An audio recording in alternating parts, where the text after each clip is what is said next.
We've all seen the crazy dashcam videos, the smashes, the near misses, the drunks, the road rage. But have you ever noticed how many of these insane videos come from Russia? Well, there's a reason.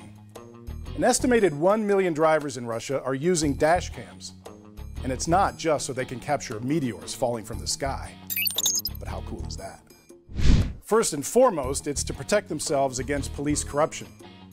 Because in a country where many police officers are known to take bribes, a dashcam can save drivers from false accusations.